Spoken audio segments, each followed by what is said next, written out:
శ్రీమాత్రే నమః.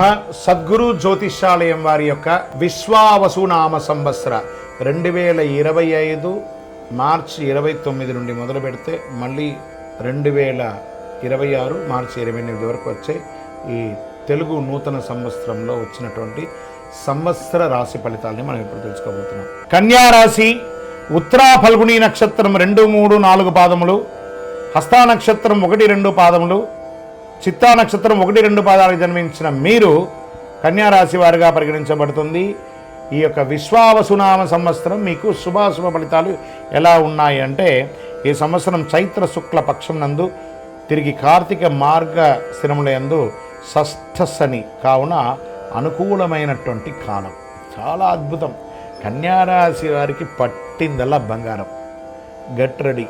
తలచిన కార్యాలు చాలా వరకు విజయం, శుభకార్య అనుకూలత, వివాహ, ఉపనయన, గృహప్రవేశ, అన్ని రకాలైనటువంటి యోగం. ఉద్యోగంలో మీరు కోరుకున్న చోట ట్రాన్స్ఫర్స్, ప్రమోషన్స్, ఇంక్రిమెంట్స్, మంచి అవార్డ్స్, రివార్డ్స్ అన్నీ కూడా పొందే ఒక అద్భుతమైనటువంటి సంవత్సరం విశ్వావసునామ సంవత్సరం.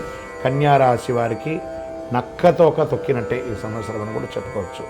గురుగారు మీరు చెప్తున్నారు మాకు జరగట్లేదు అంటే, ఇది గోచార ప్రకారం చెప్పాను. మీ వ్యక్తిగత జాతకాన్ని దీంతో కంపేర్ చేసుకొని మాట్లాడకండి. అప్పుడు మీ వ్యక్తిగత జాతకాన్ని తెలుసుకుంటే సంపూర్ణంగా తెలుస్తుంది. మిగిలిన సమయాల్లో సప్తమ శని కావున స్వజన విరోధం, అన్నదమ్ములతో అక్కచెల్లెలతో విరోధం అని కూడా చెప్పచ్చు.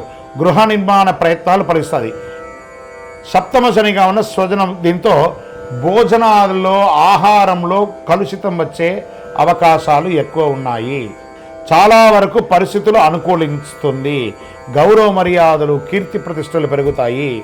దశమ గురువు అయినందువల్ల వృత్తి, ఉద్యోగ, వ్యాపారాలతో తరచుగా చిన్న చిన్న చిక్కులు, ఆస్తి కొనే విషయంలో, అమ్మే విషయంలో కాస్త నత్తనడకగా ఉంటుంది. కాస్త గౌరవభంగం అప్పుడప్పుడు కలిగే అవకాశాలు ఉన్నాయి. సంవత్సర ఆరంభం నుండి వైశాఖ బహుళం వరకు జన్మకేతువు సప్తమ రాహువు అయినందున చిన్న చిన్న వృధా వ్యయం, వైరములు తరచూ వస్తూ ఉంటుంది. ఆరోగ్య లోపం జరిగే అవకాశాలు ఉన్నాయి.